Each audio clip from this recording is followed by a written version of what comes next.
it was a little trepidation at first, being able figuring out how to be a person of sufficient authority to lord it over Russell Crowe. Um, but he was convinced me that it was better to find a more, a way to do it that was suitable to telling the story, and that was sort of the fun part, is trying to figure out how to fit into the telling of the story. Eh, Considering the criminal actors, right, I'm was a sorry, real I lost that. person, did you Yes, approach him yeah. in a different way that you would have approached a fictional? Well, yeah, I mean, like, but I mean, even if Hello? it was, can Yeah. you hear me? Yeah. Yes. Even if it was fictional, you would, I mean, it's as long as it's specifically told. I mean, you try and figure out how to,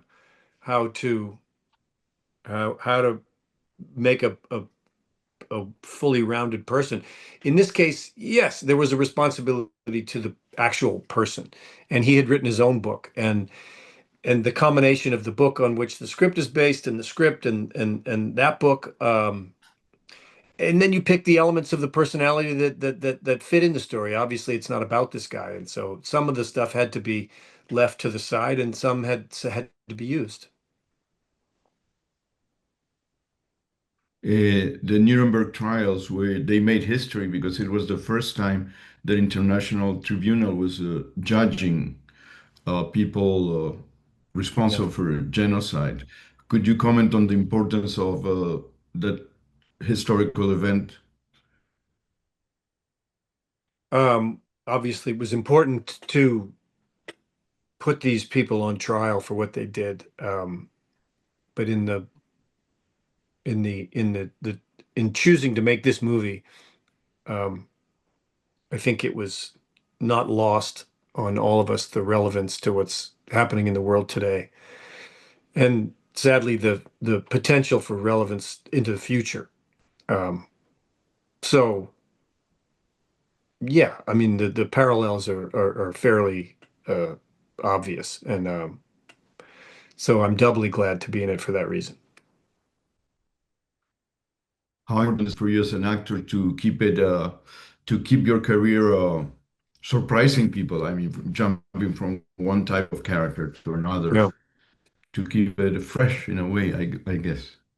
I mean, that's the sort of hard part, is finding roles that are different and that you haven't done before, and that are different from the one you did before. I just did a little comedy and then another sort of comedic show just recently.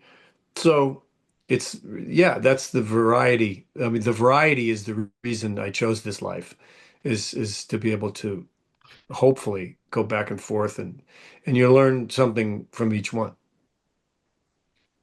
Wh- What did you learn from your 10-year experience in Mad Men? It was a great show. I mean, it was iconic. Your character was very well known. Hmm. What did I learn? I learned how to, I was going to say smoke and drink at the same time, but smoke, drink, and walk at the same time. Um, I learned,